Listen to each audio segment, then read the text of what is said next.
I just wanted to let you know of a development which I think is very important in connection with this case, this man in Dallas. We, of course, charged him with the murder of the president. The evidence that they have at this present time is not very, very strong. We have just discovered the place where the gun was purchased and the shipment of the gun from Chicago to Dallas, to a post office box in Dallas, to a man, no, to a woman by the name of A. Heidel.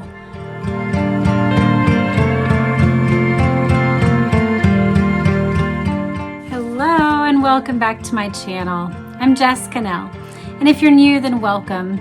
I would love to earn your subscription with this video. This is actually what we're going to do in our next episode. We will be looking at the Jack Ruby murder of Lee Oswald. But before we get there, we actually have a reading today that is from this book. It's called Taking Charge, The Johnson White House Tapes, 1963 to 1964, by Michael R. Beschloss. I think I'm saying that name right. So they have edited them. It has some commentary. It's a very interesting book. And so you may be interested. Of course, the phone calls that we're going to talk about are at the very beginning of his presidency.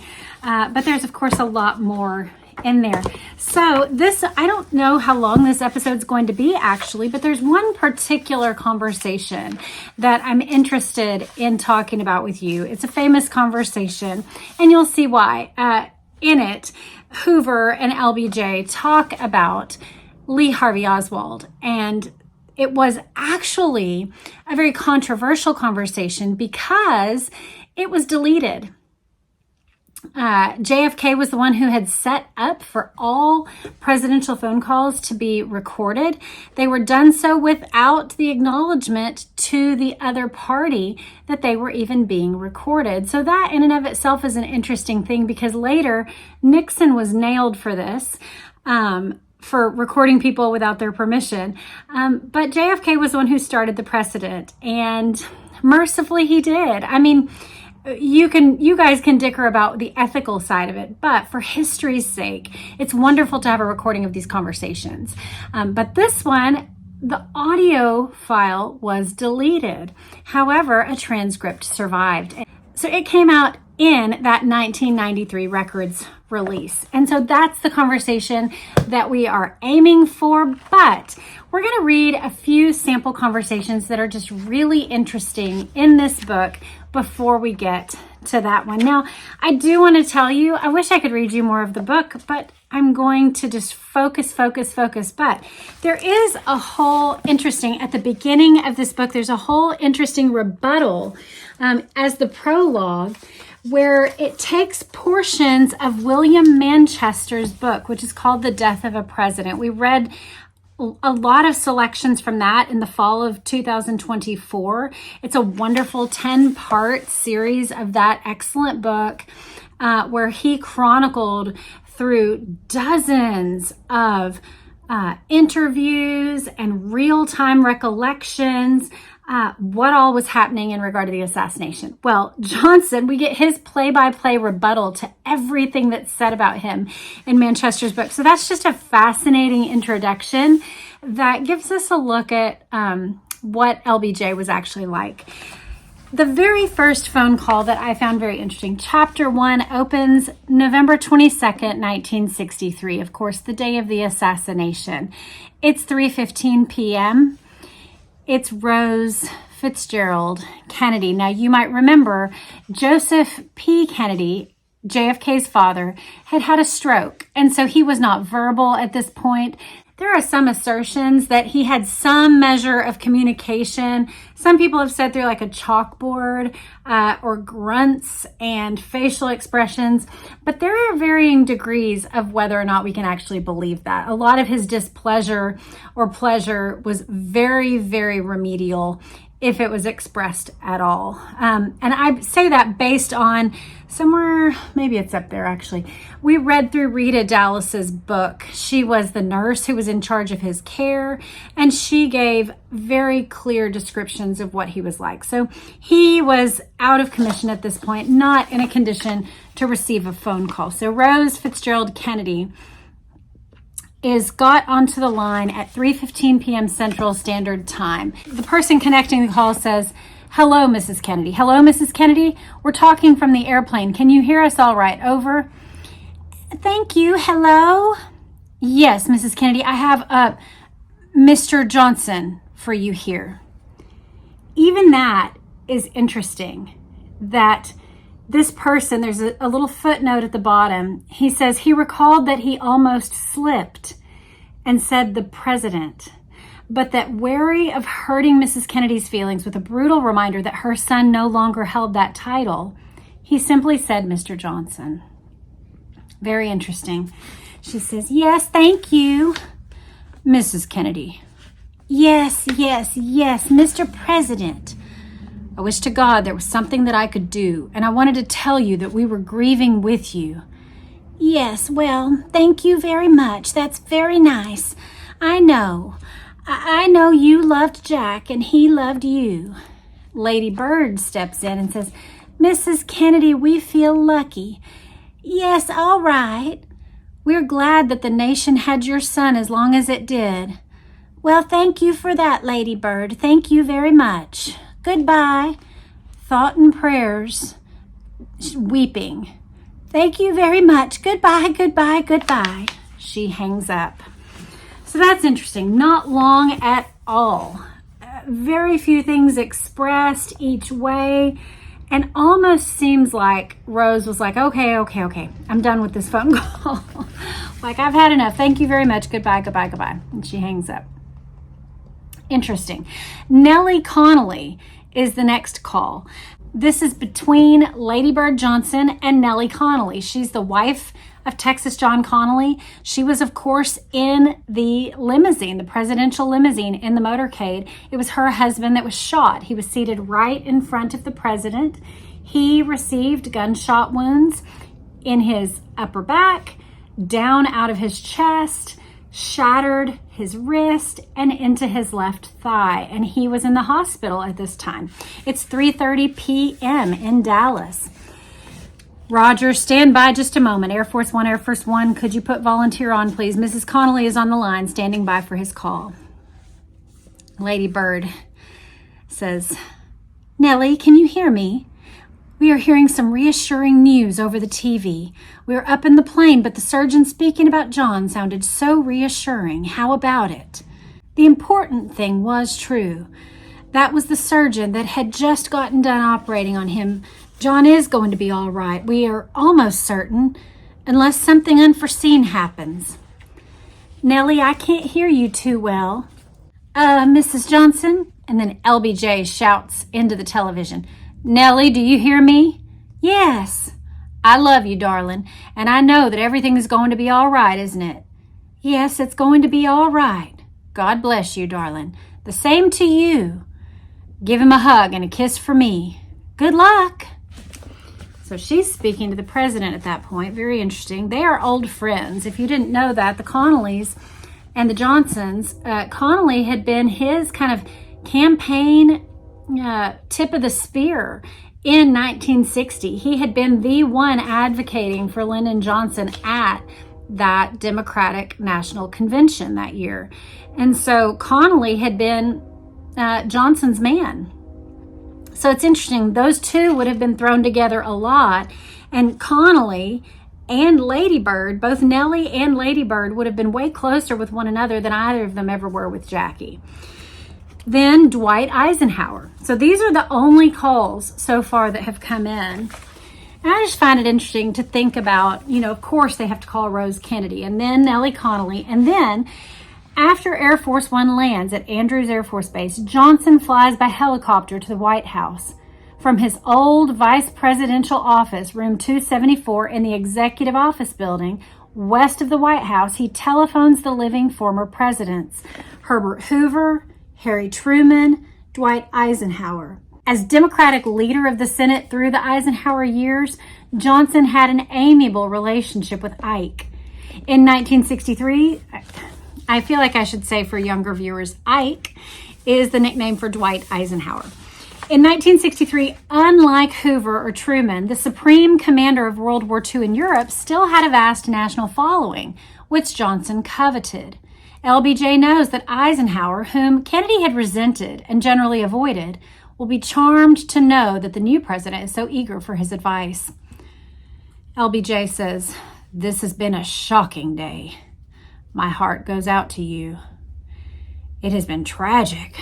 I appreciate so much your thoughtful message. It meant a lot to me." Eisenhower, "Thank you very much. That is the way I felt. I've needed you for a long time, but I need you more than ever now. Anytime you need me, Mr. President, I will be there. I am going to rely on your good, sound judgment and will be calling on you, but I wanted you to know how touched I was by your message. It was typical of you, and you know how much I have admired you through the years. The country is far more important than any of us. I am going to be there at 11 o'clock. They have invited ex-presidents to come right after you and the other officials. Why don't you give me a call right after the service is over? I will. If you would like, I can step over just to see you, wherever the secretaries tell me to go. I wish you would do that." Then at 9 p.m., Arthur Goldberg, who's an Associate Justice of the U.S. Supreme Court, has a call. LBJ says, "I want you to be thinking about what I ought to do to try to bring all these elements together and unite the country to maintain and preserve our system in the world. Because if it starts falling to pieces and some of the extremists are going to be proceeding on the wrong assumption, why, we could deteriorate pretty quick." It won't. I have no doubt about that. Just think. Anytime. I just want to give some thought, by the way, whether we ought to have a joint session of Congress after and what I would say to them. I think we ought to. He means after the funeral. I want you to think about how I ought to do it with dignity and reserve and without being down on my knees, but at the same time letting them know of my respect and confidence. I'm totally inadequate, but I'll do my best. I had a general meeting with the leaders tonight, and needless to say, the Republicans are really more unified than the Democrats. Okay, so that's his view of that. So now we get to November 23rd. This is the Saturday. Lee Oswald is in custody, and that's the point where we are in our series as well, which is why I wanted to go ahead and do this reading now, is because this is the significant conversation. It's with J. Edgar Hoover, director of the FBI.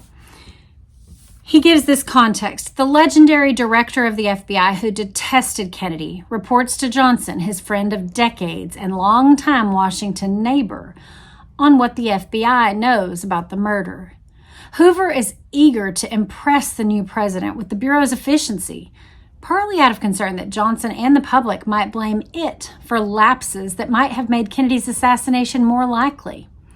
40 minutes before this call, Johnson had been briefed by CIA Director John McCone.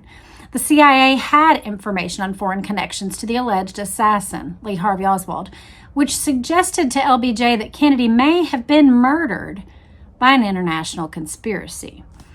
This call happened at 10:01 a.m., which is Washington, D.C. time.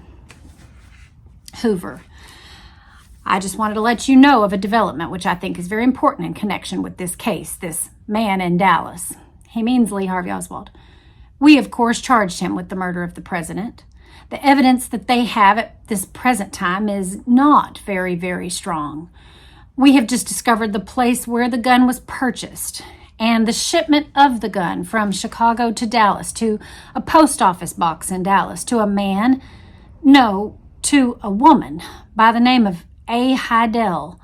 We had it flown up last night, and our laboratory here is making an examination of it.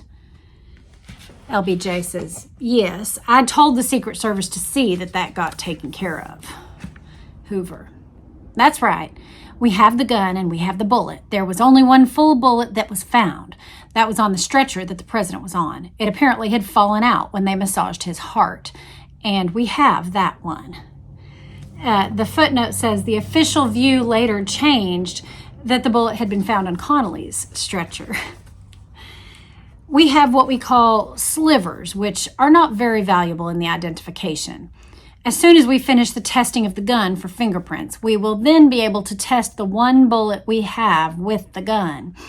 But the important thing is that this gun was bought in Chicago on a money order. Cost $21, and it seems almost impossible to think that for $21 you could kill the President of the United States. Now, who is a Heidel? That's LBJ talking. I'll try to put on my best Texan voice for LBJ. A Heidel is an alias that this man has used on other occasions, and according to the information we have from the house in which he was living, his mother, he kept a rifle like this wrapped up in a blanket, which he kept in the house. On the morning that this incident occurred down there, yesterday, the man who drove him to the building where they work, the building from where the shots came, said that he had a package wrapped up in paper. But the important thing at the time is that the location of the purchase of the gun by a money order, apparently to the Klein Gun Company in Chicago, we were able to establish that last night.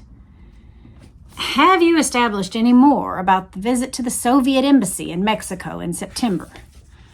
No, that's one angle that's very confusing for this reason. We have up here the tape and the photograph of the man who was at the Soviet embassy, using Oswald's name. That picture and the tape do not correspond to this man's voice, nor to his appearance. In other words, it appears that there is a second person who was at the Soviet embassy down there.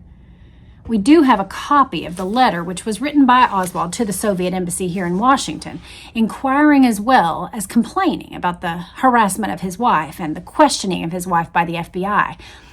Now, of course, that letter information, we process all mail that goes to the Soviet embassy. It's a very secret operation.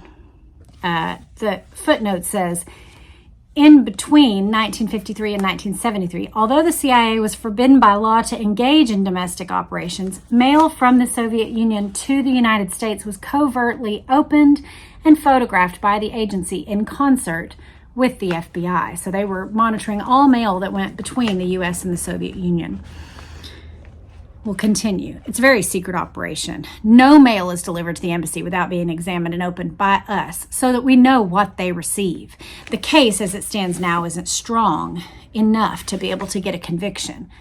Now, if we can identify this man who was at the Soviet embassy in Mexico City, this man, Oswald, has still denied everything. He doesn't know anything about anything. But the gun thing, of course, is a definite trend. LBJ. It definitely established that the same gun, killed the policeman? Hoover. That is an entirely different gun. We also have that gun. You think he might have had two? LBJ asked. Yes, he had two guns. The one that killed the president was found on the 6th floor in the building from which it had been fired. I think that the bullets were fired from the 5th floor, and the 3 shells that were found on the 5th floor, but he apparently went upstairs to have fired the gun and throw the gun away and then went out. He went down to this theater. There at the theater was where he had the gun battle with the police officer. I wonder if you will get me a little synopsis and let me have what developments come your way during the day and try to get me before we close up for the day. That's it. That's what we get. So interesting, very, very interesting that within a day, in the very first conversation they have, they're talking about Lee Oswald. Hoover admits the case that we have at present is not very, very strong.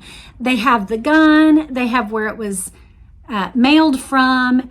They know that Oswald is denying it all. He seems to know nothing. And that the man in Mexico City does not at all correspond to the person they have in custody. So that is our reading for today. That is Taking Charge, the Johnson White House tapes, 1963 to 1964. And I just have to tell y'all, as I flipped through, the next selections included a conversation, of course, more with Hoover, but not about the case. So we're not going to read it. But some, like with Martin Luther King, of course, Dr. King, and others. So what a fascinating book.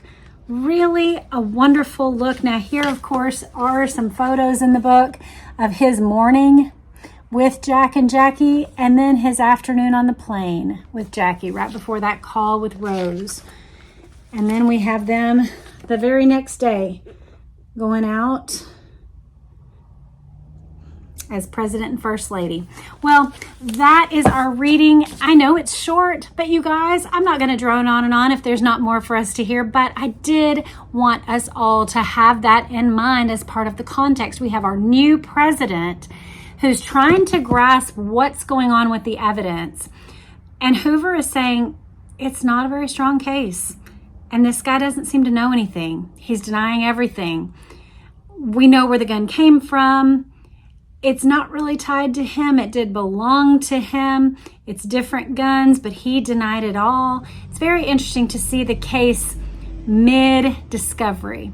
So I hope you enjoyed the reading. Next time we are coming back with the JFK assassination chokeholds that inescapably prove there was a conspiracy. This is a really new book, and it contains wonderful, I just got it in the mail recently, and so I was just poking through and looking, and it has things like Oswald was impersonated, with an exact list of all these different places where he was impersonated, or the official record impeaches the Warren Commission, and then it goes piece by piece through the evidence and tells why.